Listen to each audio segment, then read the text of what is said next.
Hi everyone, my name's Jordan. I'm part of the sales team here at Cloud9 Insight. And today I'm going to show you how you can make some very easy changes to your views within Dynamics 365 in order to present the data in a little bit more of a user-friendly manner, clean up the way that the data is presented and tidy up the views that you have saved. So in order to do that, as you can see, we've got this active contacts view that we're looking at the moment, and we're going to utilize the edit columns button here, which pops open this panel. Now, as you can see, these are the columns that we're currently being presented with as part of this view. Now, it may be the case that I want to remove some of these columns, I want to add some of these columns, I want to change the order that the columns are presented, and I can manage all of that using this panel. So we're going to remove some columns that perhaps we do not need. So let's get rid of business phone 2. As you can see, that's entirely empty here. We do not need that one, so we'll hit the 3 dots and remove.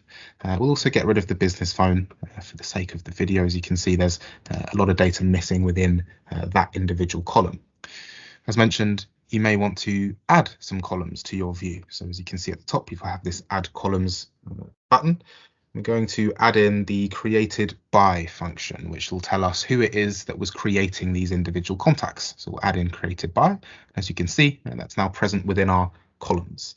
Now, the final thing that you may want to manipulate as part of this panel here is the order that those columns are presented in. So we may want to see company name next to the full name, in which case we can very simply drag and drop these columns as to where we would like them to be presented, or we could utilize the move up or down functions on those 3 dots. So we'll put company name next to full name. We've then got mobile phone, email, and created by. We'll apply those changes very quickly. As you can see, that data has been manipulated and edited in a way that presents the data in a little bit more of a user-friendly way and has tidied up that view. Now, that is as far as the edit columns function will take us, but we may want to take it a step further in terms of filtering. So of course we can utilize the alphabetical sort A to Z or Z to A filtering, but as you can see, there's also a filter by function that we can utilize as well. So perhaps I want to see the contacts here that we have a registered email address for. As you can see, some of those email addresses are empty. They don't contain any data in the email address field. So what we're going to do is come into that filter by function within the email. There's a number of conditions that we can utilize. So we may want to filter by something that contains or does not contain, and that will be a value that will enter within here.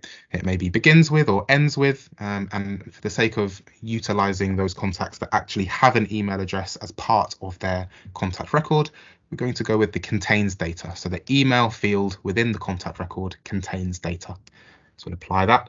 As you can see, we're now presented with all of those contacts with an email address as part of their contact record.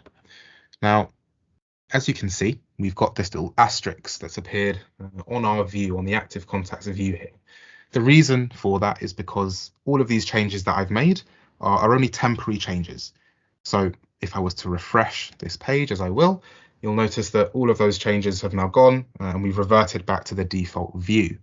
So if you would like to make some permanent changes and manipulate the data, create new views and save them for you to come in here and have a look at a later date, you need to utilize the advanced find tool, which is up here. And that advanced find tool will enable you to create and edit the sorting order, the columns, etc., but save those views permanently for you to have a look at in the future.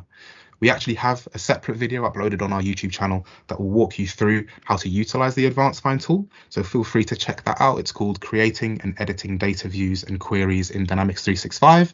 But hopefully this gives you a very good idea of how you can make some very quick and easy edits to your views while using Dynamics 365 to present that data in a little bit more of a user-friendly way. If you have any other questions with regard to Dynamics 365 at all, feel free to reach out to us at Cloud9 Insight. We'll be more than happy to assist.